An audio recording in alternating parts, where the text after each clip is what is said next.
going to show you all the details of this pretty impressive solar 4-head solar sensor light with motion detection and a very strong 3000 lumen. It has whopping built-in 283 LEDs. It's IP65 waterproof protected. We have a motion sensor area of up to 180 degrees, but the light can cover even up to 270 degrees. It includes even a remote control. We have 3 different modes, exactly the modes which we actually need. We have a low light always on, we have a low light combined with a motion sensor, and we have a motion sensor only function. Exactly the 3 different modes which we need. So the idea here is of course to mount it so the solar panel is facing towards the sun. For a full charge it needs about 8 to 10 hours, and then it can shine very long during the night. If you have it on sensor mode only, then it can provide up to 400 or 500 motion detection illumination cycles. So pretty impressive stuff. So now let's open the box, see what we get. So here we get the mounts. Here we have even the dual pack. So we have 2 full-size lights, 2 remote controls, and we get even screws and anchors for the installation. So here we have one of these lights. You can see super flexible. That's very important. So you can adjust the angle not only to the front when you want to mount it facing towards the south, but you can also mount the light facing towards the north, but still point the solar panel to the south. That's absolutely amazing. I have already a similar solar light and it's working absolutely amazing, exactly what I wanted. And watch how flexible these lights are. You can make them flat to the front,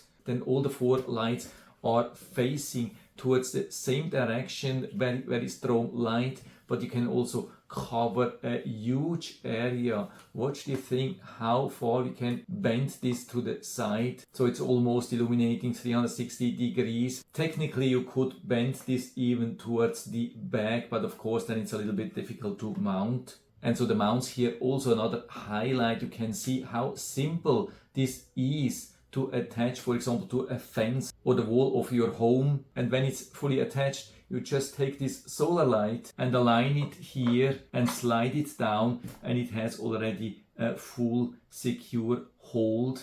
And if you need to remove it, for example, for cleaning, or if you want to use it temporarily in another area, maybe even inside, if you have some power outage or so, you can easily just lift it out and then later you just put it back without any screws. And something which is not described, but what I really like to use sometimes, I use it without the mount and put it just like that. And now watch the thing, now we have this gap here in between.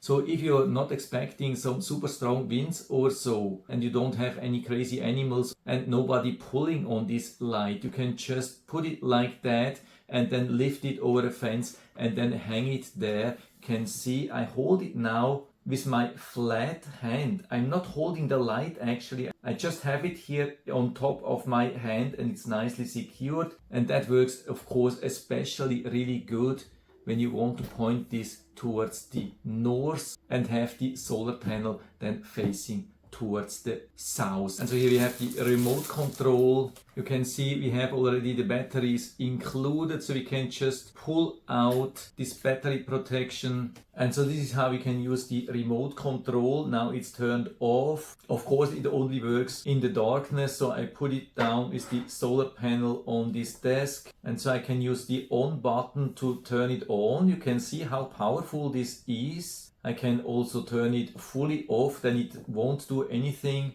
And so I can use all the 3 modes directly from the remote control. We have it now in the motion sensor mode, and when I move my hand here, it will then go into 100% full strength light for 20 seconds. And after I remove my hands here, after 20 seconds, the light has turned off automatically. And so let's see mode number 2. So you can see it's now at a lower brightness. And as soon as I move my hand in front of the sensor, it goes into full 100% brightness. again for around 20 seconds, and after that it won't fully turn off, but it will go back then again to this low light mode. Also very good combination. And then we have mode number 3, where it is always, I think, at 30%. So I think the other one was 10%. So here we have it on 30% all the time. You can see it's not reacting on my hand. It's always on 30%. So this should last probably almost the whole night when you had decent amount of sunshine during the day, and this works then automatically. It's just a one-time thing. You set it exactly how you need it, you leave it there, it's automatically charging during the day and then doing exactly what you want during the night. And you don't even have to use the remote control. You can also use this switch here in the back. It's a water protected slider here, so we can push it to the right side, turn it fully off, or have it on 1 or 2 or 3. So even in the worst case you lose your remote control, you still have the full options here directly on this powerful light. And so I've attached now the mount to this standard fence holder. You can see works absolutely perfect. I've been using 3 self-drill screws here. Inside has a really nice hold, so I can just hang it over the fence and after that move it here on top of the holder and have it absolutely nicely secured. If I want to remove it, I can remove the whole part, or I can just remove this part here and then hang it back later. Absolutely super flexible. And so I've installed the light here in the back. You can see how nicely this small light is illuminating the whole area here. And so let's change the mode to number 1. I'm going a little bit back here, moving out of the range of the PIR sensor.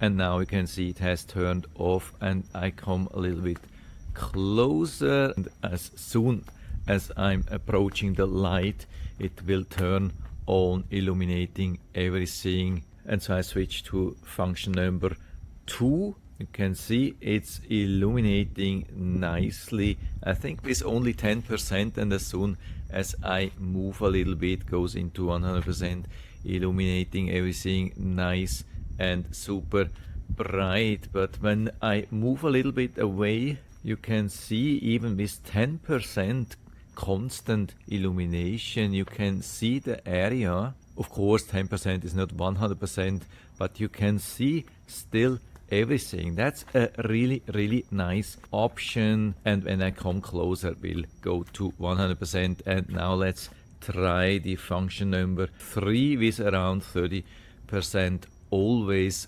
on and not reacting on what I'm doing here. So I move a little bit further away, and you can see with 30% it's still a really nice illumination, illuminating the whole area. And of course you might be interested to learn how the battery runtime is, especially on the pretty demanding 30% mode. Of course it won't be a problem with 10% to run the whole night with a couple of PIR detections, but how is it with 30%? So we can see in the first night it has been shining up to, I would say, 5 o'clock in the morning. Yeah, here it was still dark and the battery was totally drained. So we have a good setup for the next day. In the morning it was pretty sunny, so it could charge quite a lot, but unfortunately in the afternoon it became quite overcast. You can see almost no sun, and I was expecting just about 2 or 3 hours of runtime. So let's see how long it lasted. Yeah, up to 10 o'clock. That's pretty cool. That's actually not bad. So I would say around midnight, yeah, even almost 1 a.m. in the morning after a more or less overcast day. That's not bad on 30%. So let's check the next day. It started here pretty sunny, whole morning sunny, and afternoon just a couple of clouds, then a little bit more clouds towards the evening, but I would say maybe 80 to 90% sun. So let's check how this went. 9 o'clock, 10 o'clock, midnight, 1, 2, okay, lasted until 2 a.m. When did it really stop? 2:20, yeah, 2:15 it was still on, 2:20 it stopped. So I would say if you have a lot of sun with a pretty late sunset and an early sunrise, for example in summer, it should last the whole night, but of course during winter time could be a little bit close, and especially of course if you have some clouds. But I would say for the size of the solar panel, still pretty impressive. And if you are not running this close to a neighbor, you could use the 10% plus the PIR sensors. I would say definitely pretty good performance. So probably I'll go with number 3. Maybe if I don't have too many movements here in the back, I'll switch to number 2. Of course, if you have some trees, branches which are moving and could cause some false alerts, then maybe number 3 is also the better solution for you. But definitely really nice illumination. You can see everything, illuminates really the whole area from left to right. There is no dark corner anymore, just with one light. Absolutely awesome. And so if you're interested, I'll put down the link to the Amazon listing down into the description, so you can check it out and order one for you if you like it. And I hope I've been able to help you a little bit with this video. If you have any questions or comments, just write to the comment section below. I'm always happy to talk about these things. And if you like the video, give me a thumbs up, subscribe my channel. Thanks for watching. See you next time.